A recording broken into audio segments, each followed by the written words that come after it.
নমস্কার বন্ধুরা, আপনারা আছেন ক্ল্যারিটিডেনের সাথে, যেখানে ইংরেজি ব্যাকরণ শেখা হয় সহজ ভাষায়। আজকে আমরা এমন একটি টপিক নিয়ে আলোচনা করব যা ছাত্রছাত্রীদের মধ্যে চিরকাল ভীতি সৃষ্টি করে। তা হলো ভয়েস চেঞ্জ। অ্যাক্টিভ ভয়েস থেকে প্যাসিভ ভয়েস, এই রূপান্তরটি অনেকেই বুঝতে পারেন না, কিন্তু আজকের ভিডিও শেষে আপনাদের কাছে ভয়েস চেঞ্জ হবে জল খাওয়ার মতো সহজ। তাই ভিডিওটি সম্পূর্ণ দেখবেন, আর যদি ভালো লাগে তাহলে অবশ্যই লাইক, কমেন্ট, শেয়ার আর সাবস্ক্রাইব করে দেবেন ক্ল্যারিটিডেন চ্যানেলটিকে। ভয়েস কাকে বলে? ভয়েস হচ্ছে ভার্বের একটি রূপ যা সাবজেক্টের কাজের উপর ভিত্তি করে পরিবর্তিত হয়। মূলত ভয়েস দু প্রকার, অ্যাক্টিভ ভয়েস এবং প্যাসিভ ভয়েস। অ্যাক্টিভ ভয়েস, এখানে সাবজেক্ট নিজেই কাজটি করে। Structure: subject plus verb plus object. উদাহরণ: রাম রিডস আ বুক। এখানে রাম সাবজেক্ট, সে নিজেই কাজটা করছে, অর্থাৎ বই পড়ছে। প্যাসিভ ভয়েস, এখানে সাবজেক্ট কাজটি করছে না, বরং কাজটি তার ওপর হচ্ছে। Structure: object plus helping verb plus ভার্বের past participle form plus by plus subject. উদাহরণ: a book is read by Ram. এখানে বুক সাবজেক্ট হলেও কাজটি রাম করছে। Voice change rules: present simple tense, active voice. He writes a letter, এটাকে passive ভয়েসে করলে হবে a letter is written by him. Rule: am অথবা ইজ অথবা আর প্লাস ভার্বের past participle form. Past simple tense, active. She sang a song. Passive ভয়েসে করলে এটি হবে a song was sang by her. Rule: was কিংবা were plus ভার্বের past participle form. Future simple tense, active. They will complete the work. Passive করলে এটি হবে the work will be completed by them. Rule: will অথবা shall be plus ভার্বের past participle form. Present continuous tense, active. I am watching a movie.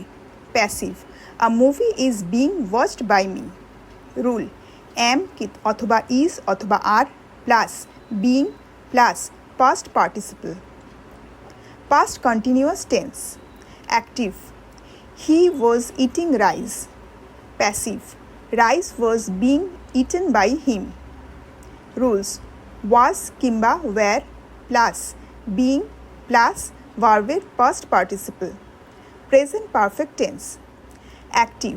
She has cooked the food. Passive: the food was been cooked by her. Rule: has অথবা have been plus ভার্বের past participle form. Past perfect tense, active. They had finished the task. Passive: the task had been finished by them. Rule: had been plus ভার্বের past participle form. যেসব sentence passive ভয়েসে যায় না: intransitive verb, যার object থাকে না, যেমন he sleeps well, they run every morning. এগুলিতে অবজেক্ট নেই, তাই প্যাসিভ ভয়েস হয় না। Why voice change is important? Competitive এক্সামে গ্রামারের সেকশনে এর প্রায় 2 থেকে 3টে প্রশ্ন এখান থেকে আসে। রাইটিং স্কিল ও রিপোর্টিং স্পিচে খুবই দরকার। ভাষা সুন্দর ও ফর্মাল করতে এটি ব্যবহৃত হয়। কিছু শর্টকাট মেথড এবং টিপস: সবসময় অবজেক্টটিকে প্যাসিভ ভয়েসে সাবজেক্ট বানান। ভার্বের থার্ড ফর্ম ব্যবহার করুন। টেন্স অনুসারে প্রপার হেল্পিং ভার্ব বসান। বাই প্লাস সাবজেক্ট লিখে শেষ করুন যদি সাবজেক্ট জানা থাকে। এখানে আপনাদের অ্যাক্টিভ ভয়েস থেকে প্যাসিভ ভয়েস করার জন্য কিছু অনুশীলন করতে দেওয়া হলো। কমেন্টে এগুলির উত্তর আমাদের লিখে জানান, আমরা বলে দেব এগুলি ঠিক হচ্ছে কি না। তাহলে বন্ধুরা, ভয়েস চেঞ্জ নিয়ে আজকের এই আলোচনা আপনাদের কেমন লাগলো? যদি ভালো লেগে থাকে তাহলে একটি লাইক দিতে ভুলবেন না। কমেন্ট করে জানান আপনি আর কী কী গ্রামার টপিক জানতে চান। আর সাবস্ক্রাইব করুন ক্ল্যারিটিডেন চ্যানেলটিকে, যেখানে ইংলিশ গ্রামার শেখা যায় বাংলায় খুব সহজে। আর হ্যাঁ, ভিডিওটি বন্ধুদের সাথে শেয়ার করুন যারা ভয়েস চেঞ্জ নিয়ে সমস্যায় আছেন। আজ এই পর্যন্তই। আবার দেখা হবে নতুন এক গ্রামার টিউটোরিয়াল নিয়ে। Till then, take care and keep learning with clarity Dan.